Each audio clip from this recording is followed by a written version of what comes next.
Bueno, esta es la clase de semiología psiquiátrica. Yo me llamo Lucero, soy residente de segundo año de la Residencia Interdisciplinaria de Salud Mental del Hospital Escuela de Salud Mental de Paraná.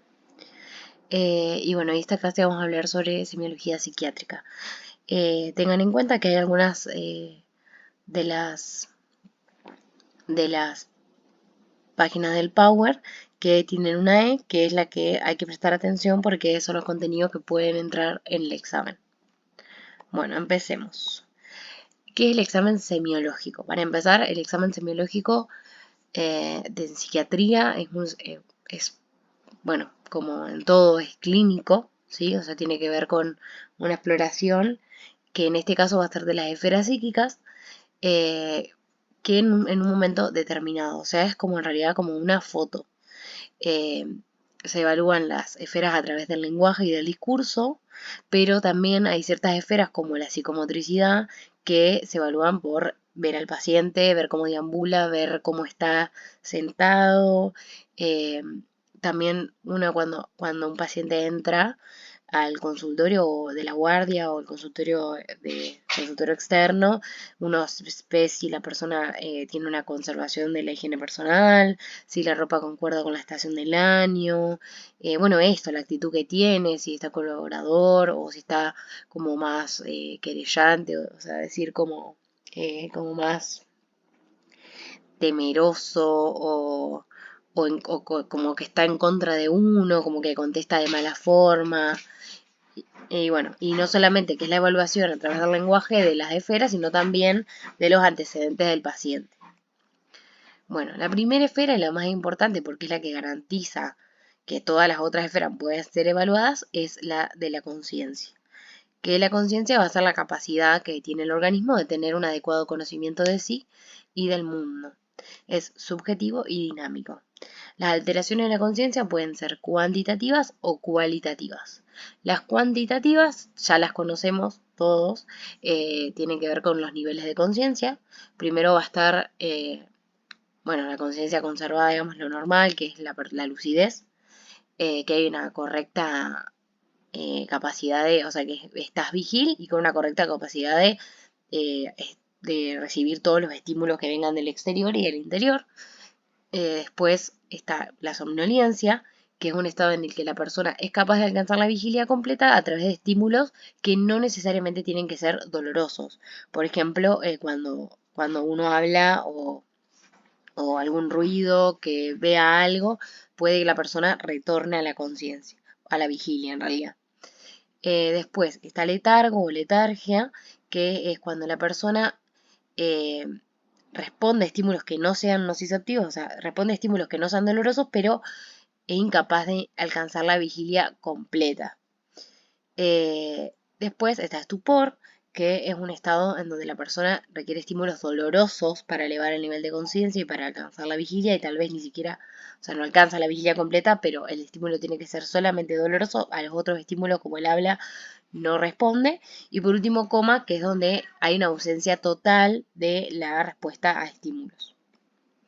Y después las alteraciones cualitativas, que van a ser, bueno, el síndrome confusional agudo, que es un síndrome justamente en donde hay una disminución de la conciencia súbita, o sea, en realidad hay una fluctuación de la conciencia. Por momentos la persona va a estar consciente, por momentos va a estar en somnolencia o letargo, o incluso puede ser coma, pero en general es somnolencia o letargo, con un empeoramiento de esta alteración de la conciencia a la noche. También hay otros síntomas como, atención fluctuante, que en realidad tiene que ver con que la conciencia también es fluctuante. Hay una desorientación temporoespacial, eso es como, o sea, tanto la atención fluctuante y la fluctuación de la conciencia como la desorientación temporoespacial son los síntomas más importantes. Es importante saber también que es de naturaleza orgánica hasta que se demuestre lo contrario. En general, siempre un síndrome confusional hay que descartar y buscar cuál es la causa. Ya sabemos que en general en las personas mayores una simple deshidratación puede generar un síndrome confusional agudo. Va a haber amnesia del episodio generalmente, puede haber falsos reconocimientos, puede haber alucinaciones más que nada visuales. Puede haber momentos cuando la conciencia, o sea, cuando la persona está vigil y lúcida, en la cual, o sea, hay al tipo más una hipercinesia, es decir, un aumento de movimientos, quiere hacer un montón de cosas y por momentos está súper hipoactivo y no quiere hacer nada. Bueno, eso sería el síndrome confusional agudo. Lo importante con lo que se tienen que quedar es que hay que buscar la causa orgánica de eso para empezar. Bueno, después la orientación. La orientación es la función que permite, bueno, una adecuada ubicación del sujeto en la coordenada temporal, espacial y reconocimiento de uno mismo y de los demás. En general requiere de, bueno, una adecuada integración de un montón de otras esferas psíquicas como son la adecuada integración de los órganos sensoriales, de la información que viene de los órganos sensoriales, de la atención y de la memoria. Tipos de orientación. Bueno, está la orientación en tiempo, que es esto, el reconocimiento de, bueno, del día, de la fecha, del mes, del año, todo lo que tiene que ver con el tiempo, justamente, es la que generalmente se altera más fácilmente. Después está la orientación en lugar, que consiste en que el individuo tenga un reconocimiento de dónde está. Puede ser que, por ejemplo, alguien no sepa exactamente dónde está, pero al menos puede entender que está, por ejemplo, en un hospital y no en una escuela. Eh, o sea, hay distintos niveles, a eso me refiero. Es relativamente más estable que la orientación en tiempo. O sea, es más difícil perder la orientación en lugar que la orientación en tiempo cuando, por ejemplo, hay un síndrome confusional. Y después la orientación en persona, o sea, en sí mismo, es generalmente la que más raramente se pierde. Y es la conciencia de quién es uno mismo. Bueno, después la atención. La atención es la función mental que permite concentrar la actividad psíquica sobre un objetivo que pasa de esa forma a ocupar como el punto mayor de concentración en la conciencia. Si la atención es normal, se dice euprosexia. Los tipos de atención hay dos, la atención espontánea y la atención voluntaria. La atención espontánea es es la forma natural de atención, depende de los estímulos que vienen del exterior y del interior, de qué forma impresionan en el sensorio. Informa a la conciencia de los hechos que ocurren en el exterior y de las modificaciones y reacciones del interior también. No hay voluntad en eso, es decir, si algún ruido, por ejemplo, sobrepasa cierto umbral, uno lo va a escuchar, digamos, por más que no esté prestando atención necesariamente a los ruidos que haya en el ambiente. Depende de las características del estímulo, por ejemplo, un ruido o un estímulo de mayor intensidad, bueno, va a activar la atención espontánea. Y también, bueno, la repetición de ese estímulo también influye. Bueno, es breve y transitoria. En cambio, la atención voluntaria, que es la voluntaria que conduce a la concentración en cierto objeto o, bueno, con un objetivo, por ejemplo, estudiar. Y bueno, se dilata en el tiempo y la concentración, o sea, la concentración está puesta sobre ese objetivo. Depende de las características del sujeto, es duradera y firme. Pero bueno, sobre todo tiene que ver con la voluntad, a qué uno le está prestando atención. Alteraciones de la atención. Bueno, la alteración en la atención puede ser aproxexia, que consiste en una falta absoluta de atención. Por ejemplo, estados de coma, estados de estuporosos profundos, que bueno, estaba de más decir que otra vez, generalmente, no digo siempre, pero generalmente hay que buscar la causa orgánica de esto. Obviamente no se puede hacer ningún otro tipo de evaluación si la persona está en coma. Hipoprosexia, que consiste en la disminución de la capacidad para sostener la atención, por ejemplo, demencia, síndrome confusional agudo. Después también está la hiperprosexia, que consiste en una hiperactividad de la atención voluntaria, que puede ser o no patológica, es de carácter cualitativo. Por ejemplo, puede ser que haya una hiperatención a ciertas cosas en el contexto de una persona que tiene un delirio de persecución. Puede estar muy atenta a un montón de cosas que suceden y estar todo el tiempo pendiente de eso, de lo que sucede afuera de la casa o de lo que hace cierta persona que considera su perseguidor, por ejemplo, o hablando de la hipocondría, todas las sensaciones internas del cuerpo, una persona que está muy enfocada y fijada en eso, o también, por ejemplo, una hiperprosexia a, interna, digamos, al malestar, o sea, estar todo el tiempo enfocado en las ideas que aparecen y, bueno, por ejemplo, en la depresión. Y después paraprosexia, que consiste en el aumento, o sea, predomina la atención espontánea sobre la atención voluntaria. También es de carácter cualitativo y a veces sucede, por ejemplo, en la manía o la excitación psicomotriz, donde la persona, bueno, no puede concentrarse en nada, sino que todo estímulo que aparece lo percibe. Bueno, memoria. La memoria es, bueno, la actividad psíquica o la función psíquica que permite utilizar el pasado en el presente. Conserva la información transmitida por un estímulo una vez que el estímulo no está presente. Si la memoria es normal, se dice eumnesia. Las fases de la memoria, que de ahí es donde viene, donde de ahí podemos pensar cuando eso no funciona bien. Primero es la fijación, es decir, que la fijación es un proceso cognitivo en el cual a partir de un estímulo, la memoria va a tomar este estímulo y lo va a fijar, o sea, le presta atención. Es muy importante para la fijación de estímulos, la fijación de recuerdos, que haya una atención conservada. Para que una situación o un estímulo se fije, tiene que haber la atención suficiente, que tiene que haber un interés activo en prestar atención a cierta cosa o estar prestando atención a algo. El estímulo tiene que ser lo suficientemente intenso o repetirse en el tiempo, y el conocimiento previo aporta vínculos múltiples que enlazan asociativamente un hecho nuevo. Por ejemplo, algo que se relaciona de alguna forma con algo que nosotros ya conocemos, entonces también es más fácil que se fije. Después, de la fijación viene la conservación, que es el proceso por el cual, o sea, una vez que es un proceso cognitivo por el cual el nuevo objeto, o la nueva memoria o el nuevo estímulo es incorporado.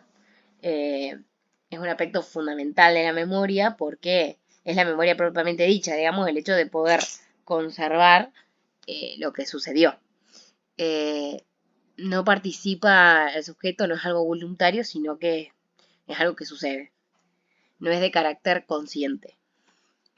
Después, la evocación. La evocación es el testimonio que tenemos para juzgar si algo se ha fijado y se ha retenido, básicamente, que es la capacidad de retomar este recuerdo. Todo recuerdo es tanto más evocable cuanto mayor sea su vínculo asociativo a otras ideas de recuerdo, que es lo que decíamos hoy, que para fijar el recuerdo, un recuerdo que está asociado o vinculado a otros recuerdos o tiene otras asociaciones, que no es simplemente un estímulo random y fuera de contexto, bueno, generalmente es más fácil de evocar, es más fácil de fijar, de conservar y de evocar. La evocación puede ser inconsciente, por ejemplo, simplemente aparece un recuerdo. Puede ser espontánea, es como recordar sin esforzarse. Y voluntaria es reforzarse para recordar algo puntual. Por ejemplo, cuando rendimos. Reconocimiento y localización.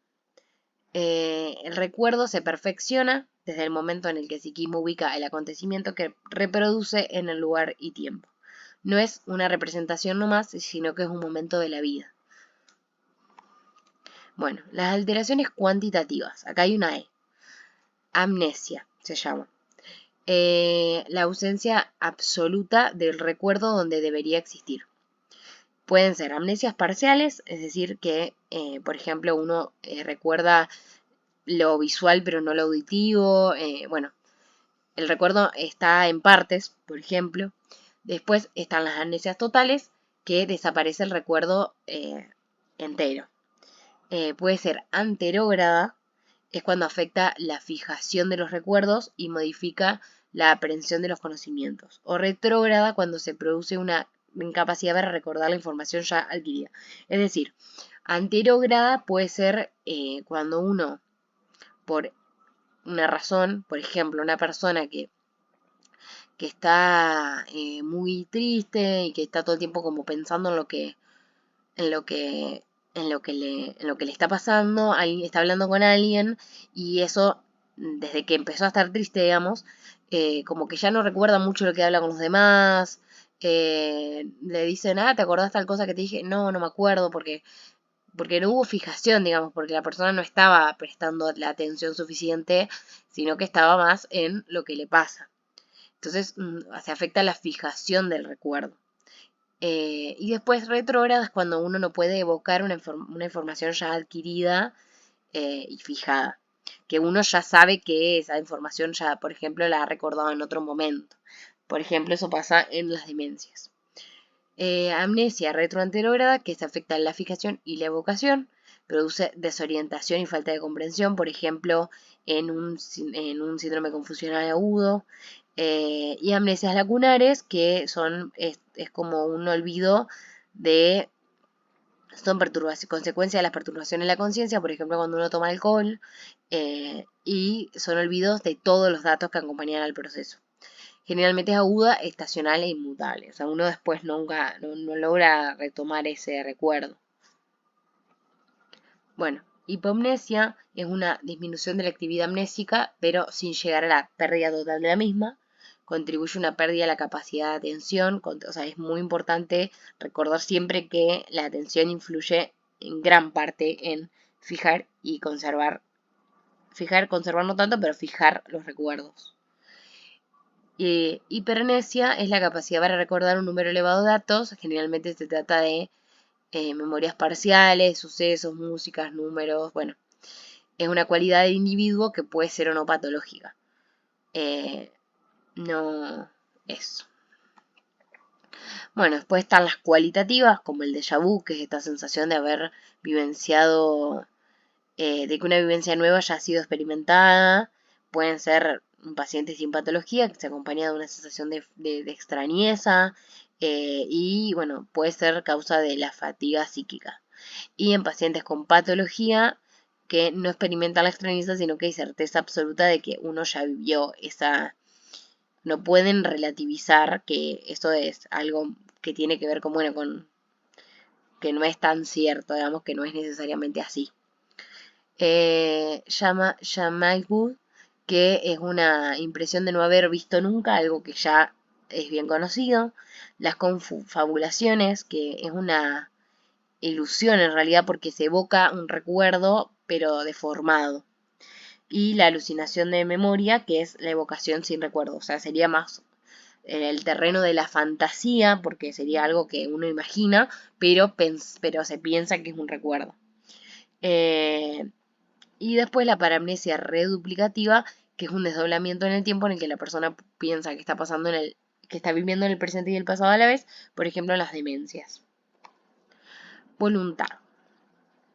Bueno, la voluntad es la energía psíquica que, con modalidad estática o energía psíquica, que en determinados momentos y a pedir de los requerimientos se transforma en múltiples formas de energía cinética. Es decir, la energía psíquica pasa a ser energía cinética que lleva a la ejecución de actos voluntarios. Cuando la voluntad está normal, se dice eubulia o el paciente está eubúlico o ebúlica.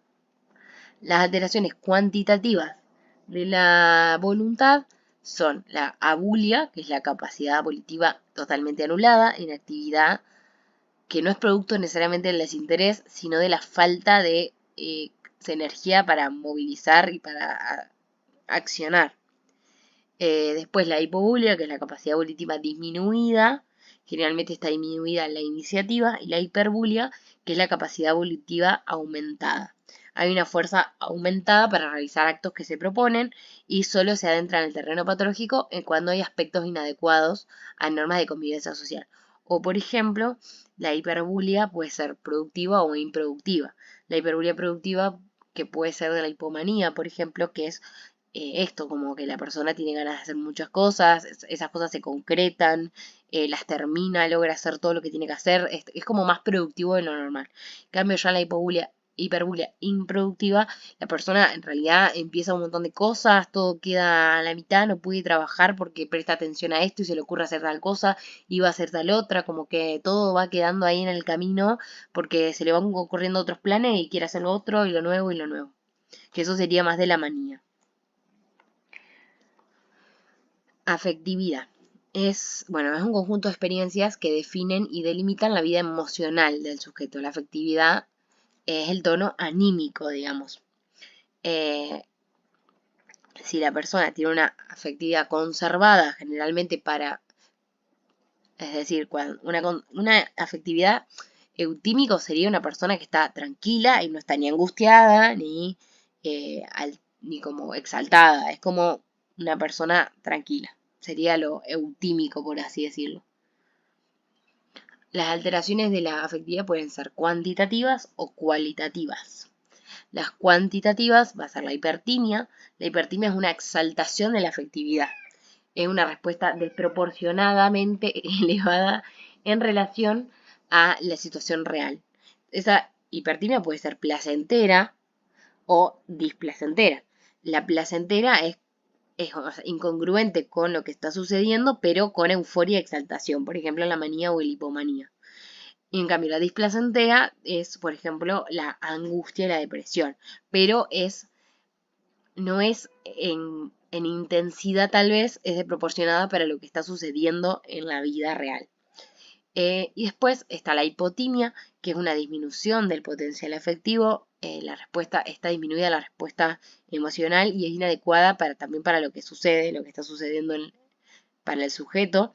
Y la atimia o aplanamiento afectivo es la falta de reacción afectiva total, con indiferencia, desinterés e inactividad. Bueno, el insight es un subtipo de autoconocimiento relativo, bueno, a la enfermedad y a las consecuencias de esta en relación de un paciente con el mundo. Se evalúa como conciencia de enfermedad y de situación del sujeto. Bueno, si existe conciencia de enfermedad y de situación, se dice que el paciente tiene insight positivo. Esto generalmente lo decimos más que nada cuando hablamos de consumo problemático o de, por ejemplo, una persona que está delirando, por ejemplo. Entonces, conciencia de enfermedad tiene que ver con, bueno, aceptar que uno, se dice acá enfermedad, pero bueno, puede ser padecimiento mental también, o sea, conciencia de que uno está atravesando una situación de salud mental. Después, la conciencia de síntoma, el paciente al menos, por ejemplo, puede ubicar que se siente mal. No necesariamente tal vez puede ubicar el padecimiento o digamos la patología en salud mental, pero sí que se siente mal o el otro síntoma que pueda llegar a tener. Después, conciencia de necesidad de tratamiento, que bueno, es esto, básicamente lo dice el título, es la conciencia de necesitar un tratamiento que posibilite una mejoría. Y conciencia de las consecuencias sociales del padecimiento, que tiene que ver con, bueno, por ejemplo, en el tema del consumo problemático, la conciencia se dice conciencia de enfermedad, por ejemplo, cuando la persona, bueno, es consciente de que tiene, o sea, que el consumo se le va de las manos, que no puede manejarlo, que tiene una tolerancia y una eh, digámosle, dependencia a la sustancia. Eh, y todas las consecuencias que trae esto para la familia. No solamente para ellos, sino para la familia. Es cierto que no es lo mismo, no, o sea, hay muchos consumidores y no todos los consumidores roban, no todos los consumidores venden sus cosas para comprar sustancias, pero bueno, por ejemplo, eso sería un ejemplo de tal vez alguien o así como alguien puede estar muy consciente de que tiene, bueno, que no puede manejar el consumo, hay un montón de otras personas que no, que llegan a la guardia y te dicen que no tienen ningún problema, que cuando ellos quieran van a dejarlo y tal vez la familia te está contando que, que la persona le roba todo y lo vende para consumir. Bueno, senso-percepción. La sensopercepción es el mecanismo psíquico que le permite al sujeto adquirir el material de conocimiento del mundo exterior, los sentidos o el mundo interior, físico y mental, que es la propiocepción. Si no presenta alteraciones en la sensopercepción, se dice que no hay alteraciones en la sensopercepción. Bueno, para empezar vamos a hablar de qué es la sensación y qué es la percepción. La sensación es el registro en la conciencia de un estímulo que puede ser producido por cualquiera de los aparatos sensoriales. Una vez uno se quema y las vías van a llevar la información hacia el cerebro, uno ve algo y las vías van a llevar la estimulación hacia el cerebro, o uno escucha algo y las vías van a llevar el estímulo al cerebro. La percepción es que de la sensación registrada uno hace ciertas elaboraciones psíquicas, lo cual como se reconoce y se comprende lo que uno recibió el estímulo. Es una actividad que está determinada por la atención, porque uno puede estar mirando un lugar y no necesariamente estar prestando atención, por lo tanto no está percibiendo lo que sucede a su alrededor, por ejemplo. Y una imagen sensorial, para que una imagen sensorial, para tomar algo como una imagen sensorial, la imagen tiene que ser real, objetiva, y se elabora luego de recibir un estímulo que llega de los aparatos sensoriales. Son nítidas, es decir, son delimitadas, son claras, son corpóreas, nacen de la observación directa de un objeto en la existencia real, son extroyectadas, es decir, que el objeto está situado fuera de los límites del cuerpo, del yo, digamos, y no es influenciable por la voluntad del individuo. Bueno, las alteraciones cuantitativas van a ser una aceleración de la percepción, la hiperprosexia se dice, o paraprosexia, en la cual obviamente, como dijimos, es repetitivo, pero bueno, es muy importante la atención. Se produce un aumento de percepciones en unidad de tiempo. Después, el retardo de la percepción, por ejemplo, eso anterior de la hiperprosexia pasa en, por ejemplo, la hipomanía, lo que hablábamos hoy del aumento de la atención. Retardo de la percepción consiste en la disminución del número de percepciones en unidad de tiempo, por ejemplo, en las alteraciones de la conciencia, y la abolición de la percepción, que es la falta total de percepción de la zona sensorial localizada. Es decir, hay generalmente una lesión del sistema nervioso central. Y las alteraciones cualitativas, ojo que acá hay otra E, vamos a hablar primero de una ilusión, que es una percepción falseada. O sea, es decir, hoy hablábamos de que hay una imagen sensorial, la ilusión no sería una imagen sensorial, porque no es exactamente lo que se está recibiendo del exterior, digamos. La ilusión es una percepción falseada o deforme de un objeto real. Lo importante es eso, que es una percepción que está falseada de un objeto que sí existe en la realidad, pero tiene, o sea, es decir, tiene la capacidad de ser, es corpóreo, nace de un objeto que existe en la vida real, está proyectada por fuera del yo, pero no se percibe de forma adecuada, porque en general hay una alteración en la atención, lo cual dificulta la captación de la nitidez de lo que está uno percibiendo y lleva a un error. Por ejemplo, sucede en excitación psicomotriz, en síndrome confusional agudo, la alucinación, que es la percepción sin objeto. Pueden ser sensoriales, auditivas, visuales. Recuerden otra vez que las alucinaciones visuales son orgánicas hasta que se demuestre lo contrario, es decir, si alguien tiene una alucinación visual, hay que descartar que no sea otra cosa. Olfativas, gustativas y táctiles.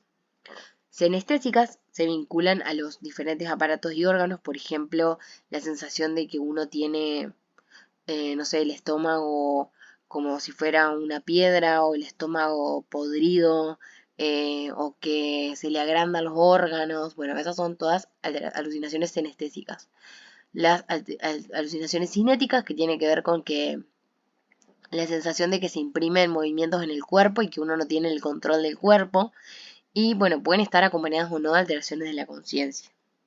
Por ejemplo, las alucinaciones visuales si hablamos de un síndrome confusional agudo, o las alteraciones visuales cuando hablamos. Bueno, continuamos con las alteraciones cualitativas. Están las pseudoalucinaciones, que la pseudoalucinación se dice que es una pseudoalucinación porque no es que es una, o sea, no es una percepción es una percepción sin objeto, pero parte de una representación psíquica, o sea, de imágenes psíquicas que surgen en forma súbita en el campo de la conciencia. Recordemos que cuando hablamos de percepción o percepción, también hablamos de la percepción de lo interno, digamos, de los pensamientos y un montón de cosas, y no solamente de lo sensorial externo por fuera de uno. Bueno, esta imagen, esta representación, el sujeto tiene noción del origen de la representación, pero por el afecto que tiene en ese momento, por ejemplo el miedo, hace que esta imagen se extroyecte en el cuerpo y se proyecte en el campo sensoperceptivo, o sea, se proyecte por fuera de uno.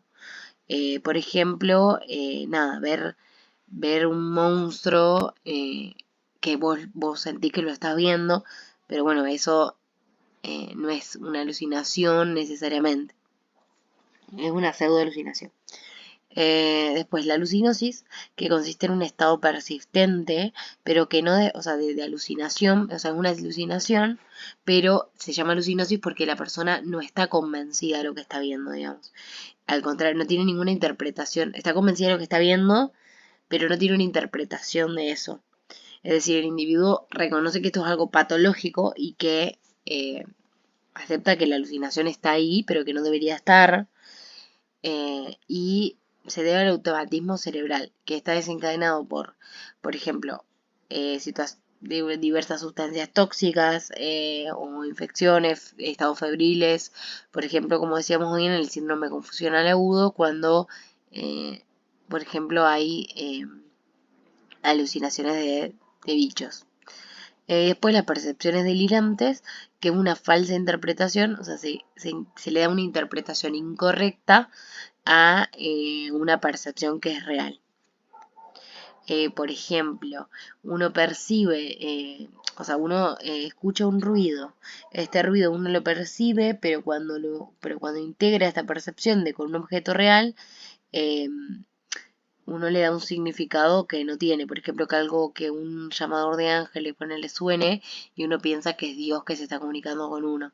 Uno percibió verdaderamente el sonido del llamador de ángeles, pero uno piensa que es una señal de Dios, por ejemplo.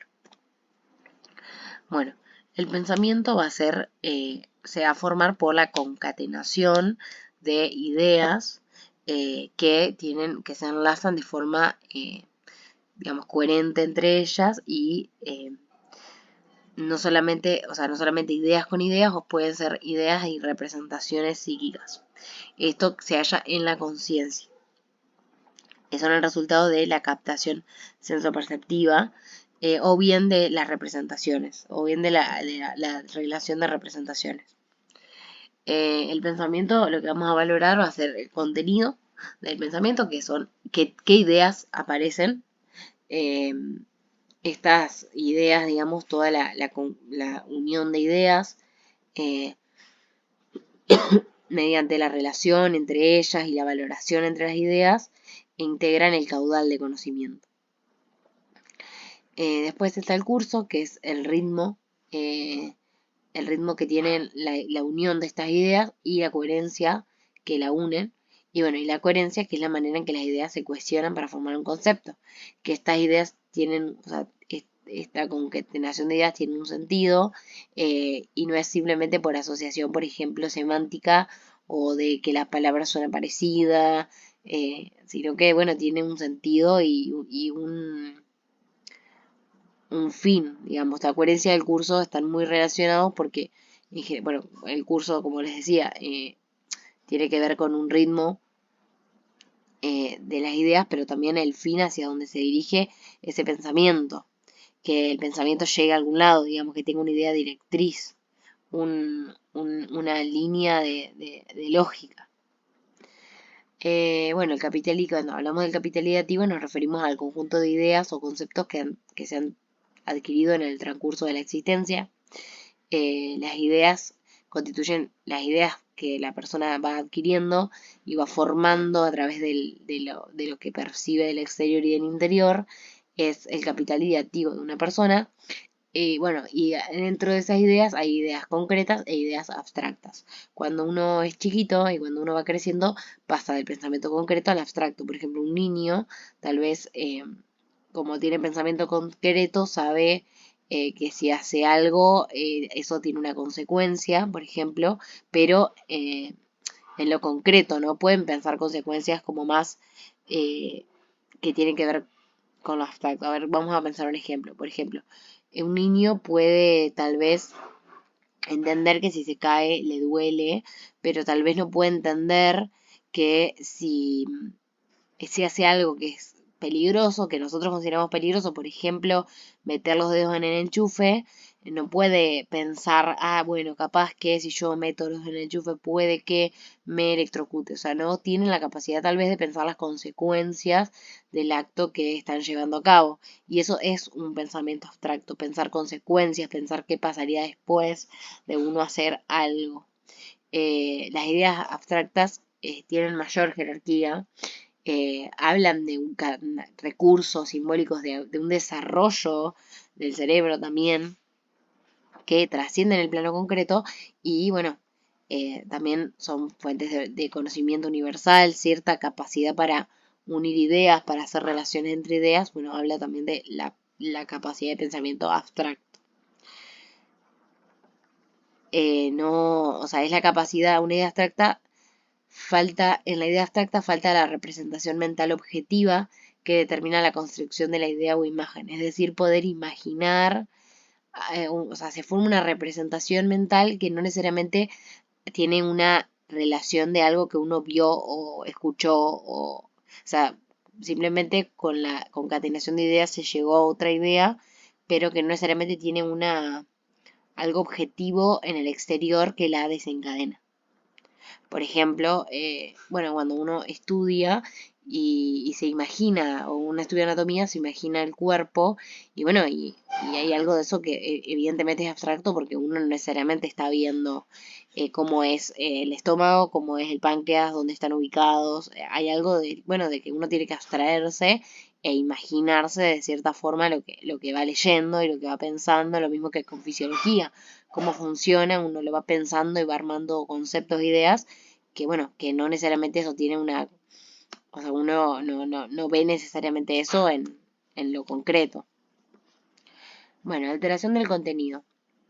Las alteraciones del contenido, bueno, son las ideas delirantes, que es una idea que es falsa, es decir, que bueno, que se tiene una interpretación. La idea es falsa, o sea, no se relaciona con la objetividad, digámosle, pero tiene una gran fuerza de convicción, o sea, tiene una certeza, esta falsedad igual viene acompañada de una certeza que es irreductible, eh, es decir, la persona no, por más que uno le diga a la otra persona que no es así, la persona no lo va a poder, no puede salir, no puede cambiarlo, digamos, porque piensa que realmente está convencida de que es de esa forma. Y bueno, que tiene un gran potencial afectivo que generalmente condiciona la conducta y es defendida por quien la padece. Estos tipos son megalómanas, místicas, erotomaníacas, hipocondríacas, de perjuicio, de persecución y celotípicas. Por ejemplo, bueno, por ejemplo, las ideas erotomaníacas, que es esto de que, bueno, por ejemplo, pensar que alguien gusta de uno, por más que el otro, por ejemplo, por más que el otro te esté diciendo no me gustas, la persona va a buscar ciertas señales, ciertas miradas que va a interpretar de forma errónea y eso lo va a llevar a pensar que gusta de uno y por más que el otro se lo niegue, va a seguir diciendo, bueno, capaz que me lo está negando porque no se anima o no sé qué, pero en realidad no, digamos, pero la persona no es que, o sea, la persona tiene certeza de que eso que ella piensa es así. Bueno, hipocondríacas, que es esto de pensar que uno está enfermo, que por cierta cosa que le pasa tiene una enfermedad. de perjuicio de que lo quieren dañar, por ejemplo, que te están envenenando, o bueno, o sí, eso sería como el ejemplo más fácil. De persecución, bueno, esto, que te están persiguiendo, puede ser el gobierno, puede ser alguien más. O celotípicas, bueno, celotípicas que vienen de los celos, de que te engañan.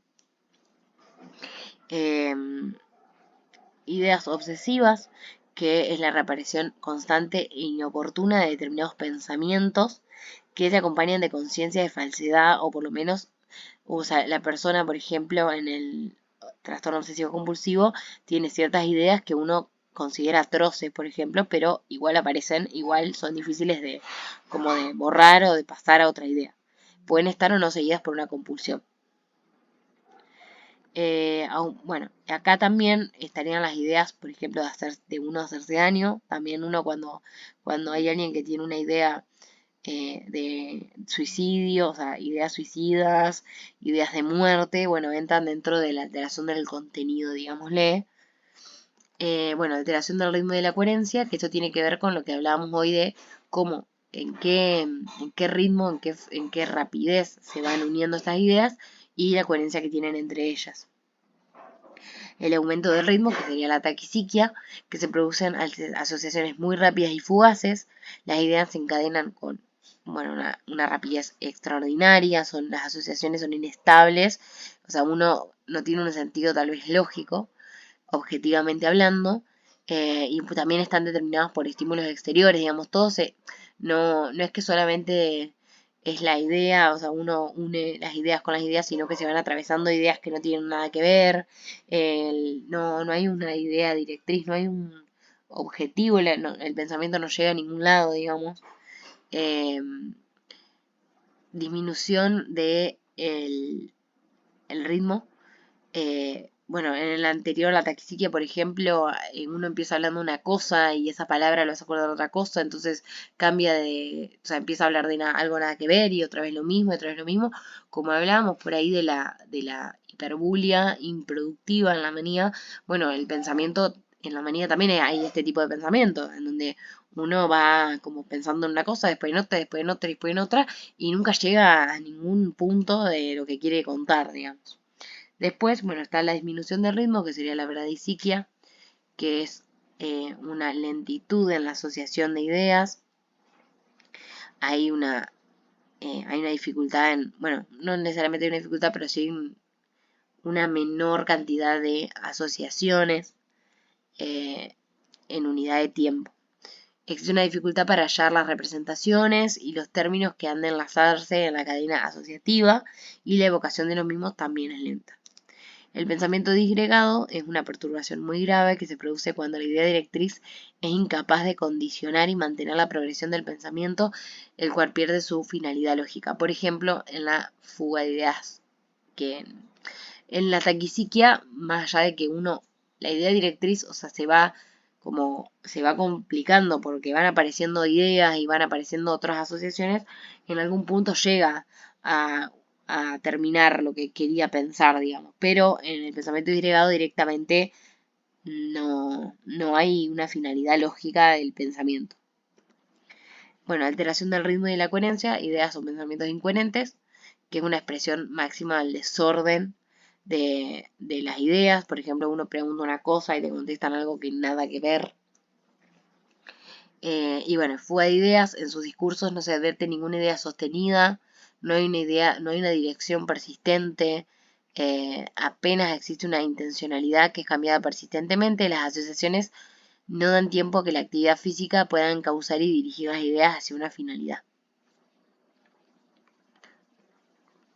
Bueno, el juicio. El juicio es una actividad psíquica del sujeto en el que realiza una síntesis mental de las ideas, o sea, llega a una conclusión extraída de relacionar y comparar ideas y conocimientos.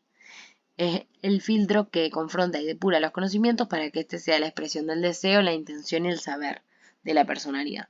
Si el juicio es normal, se dice que está conservado. Hay distintas etapas de elaboración del juicio. etapa de la elaboración justamente, que en la cual en un primer momento uno realiza el juicio, es decir, por relación o por identificación de ciertos conocimientos, por relación de ideas, de una idea nueva con una idea anterior o por la identificación de estos conocimientos entre sí, uno forma un juicio. Y después está el juicio de comparación o la etapa crítica en la cual uno compara estas ideas y selecciona los conocimientos que realmente necesita la conciencia. El resultado es una selección de materiales de conocimiento a través de un análisis de las ideas. Y el juicio de valor que se realiza valorando todo lo seleccionado para llegar a una conclusión. O sea, en un primer momento uno ve, digamos, evalúa el aporte cognoscitivo personal con lo que uno se relaciona, lo que uno ha pensado, ha interpretado, entre lo nuevo y lo que ya conoce. Después se genera una identificación entre estos conocimientos y después se hacen comparaciones y uno selecciona ciertos conocimientos y por último se le da una valoración a lo seleccionado para llegar a una conclusión. Se dice juicio insuficiente cuando el juicio incompleto por falta de desarrollo de la psique. Por ejemplo, esto que hablábamos hoy de las ideas abstractas. Es decir, por ahí un juicio insuficiente tiene que ver con un adulto que tal vez no puede evaluar algunas consecuencias de sus actos, por ejemplo, entonces el juicio no es suficiente porque en realidad no puede realizar la síntesis necesaria para tener un juicio conservado. Hay poca comprensión de conocimientos abstractos también, por ejemplo, en retraso madurativo, eh, pero es un juicio que nunca estuvo completo, que es la diferencia entre el juicio debilitado, que es una pérdida de la capacidad que ya se tenía, o sea, un juicio que estaba conservado, que después por ciertas situaciones, por ejemplo, demencias, se perdieron. Después, el juicio desviado el juicio está desviado, uno tiene la capacidad de, bueno, de relacionar ideas, de darle un valor, de hacer una selección, de llegar a una síntesis, pero generalmente esta síntesis tiene que ver, hay una interferencia muy importante con una carga afectiva de gran intensidad, en la cual uno, bueno, no hace un juicio correcto. Se altera la lógica y la capacidad de valorar las ideas que uno está teniendo, no logra reconocer errores, no diferencia lo real de lo imaginario y puede ser por una carga afectiva intensa. Por ejemplo, un juicio desviado podría ser una situación en la que el paciente tiene una descompensación psicótica, en la cual tiene por ejemplo, ciertas ideas de que lo persiguen, que los están vigilando todo el tiempo y bueno, en base a eso toma decisiones. Y bueno, el juicio de alguien que está pensando que lo están siguiendo está desviado porque en la síntesis a la que llega, las conclusiones a las que llega tienen que ver con eso. Tal vez una persona podría, por ejemplo, no salir de su casa nunca más o no querer salir de su casa y por eso dejar de comer, por ejemplo, bueno, o por ejemplo, intentar algo más riesgoso como quitarse la vida porque lo están persiguiendo y no logra ver otra forma que hacer. Bueno, el juicio, esa decisión de, por ejemplo, quitarse la vida tiene que ver con un juicio que está desviado, con una síntesis que tiene que ver con ideas que no, bueno, que en este caso serían delirantes. Bueno, que la somnia tiene que ver con, bueno, la interrupción temporal periódica y fisiológica de la conciencia, básicamente dormir. Eh, bueno, si la somnia es normal, la somnia es conservada. Las alteraciones cuantitativas serían el insomnio, que es un trastorno del sueño en el cual puede evaluarse una dificultad para iniciar y o mantener, o la sensación de que el sueño no es reparador. Este puede ser primario o secundario y según el momento de aparición, que es lo más importante, se clasifica en insomnio de conciliación, que es no poder conciliar el sueño, insomnio de mantenimiento, que es despertarse varias veces durante la noche, insomnio con despertar precoz, es decir, que uno se acuesta a dormir pero se le despierta a las 2 o 3 horas o sea, o sea, antes de lo que debería, que pasa también igual en las personas grandes, ancianos que se suelen despertar como duermen mucho menos y se despiertan mucho más temprano de lo que estaban acostumbrados antes. o también por la ansiedad, por ejemplo. Insomnio mixto, que es cuando hay conciliación y de mantenimiento. Hipersomnia es la sensación nivel, o sea, de nivel de alerta que está reducido durante la vigilia y en algunos casos se acompaña de la tendencia a quedarse dormido. Es como esta sensación de somnolencia. También puede ser, por ejemplo, una somnolencia medicamentosa por los efectos, digamos, adversos, no sería un efecto adverso, sino como residual del clonazepam. Bueno, orexia es la necesidad fisiológica de satisfacer necesidades nutricionales. Orexia conservada es cuando el paciente come normal. La hiporexia tiene que ver con una disminución de la ingesta por una disminución del apetito y de la capacidad para disfrutar el consumo de alimentos o bebidas. El paciente debe obligarse a comer. El paciente necesita que otros lo animen activamente a comer y beber. Hiperorexia, que es el incremento de la ingesta de alimentos por un aumento del apetito que puede darse en la depresión atípica, por ejemplo. La restricción alimentaria, disminución de la ingesta alimentaria, por ejemplo en la anorexia nerviosa, y rechazo a los alimentos. Psicomotricidad. Esta ya es la última. Son los movimientos que acompañan al discurso, básicamente. Las alteraciones de la psicomotricidad pueden ser cuantitativas, la agitación psicomotriz y la excitación psicomotriz. La diferencia entre la agitación psicomotriz y la excitación psicomotriz, que a veces uno puede pensar que es lo mismo, es que en la excitación psicomotriz hay orientación y direccionalidad en la conducta. A pesar de que hay un aumento de la actividad motora y una expresividad mayor y un aumento de la iniciativa, euforia, y está acompañado de taquisiquia, o sea, suele haber taquisiquia, de todas maneras la persona conserva cierta capacidad de direccionar la conducta. En cambio, en la agitación psicomotriz el aumento de la energía es incontenible, o sea, el aumento de la motilidad es incontenible, da una sensación de malestar en realidad, de exaltación motora, de no poder manejar el cuerpo, aumento de los gestos, aumento de los movimientos, el paciente se encuentra ansioso, eufórico y predomina la inquietud y la impulsividad, pero no es algo que el paciente esté direccionando, no direcciona su conducta y puede haber desorientación temporal espacial. Hiposignesia, hay compromiso de la expresividad facial y corporal. Hipersignesia, exaltación de la actividad motora. Y la inhibición psicomotriz, que es la incapacidad total o parcial de expresar y o ejecutar a través de la actividad motora deseos, impulsiones, órdenes, temores e iniciativas. Y bueno, después las alteraciones cualitativas, que serían estereotipias, que son una sucesión de movimientos y actitudes que no tienen un significado ni una utilidad, y los movimientos involuntarios como tics y temblores. Y eso sería todo.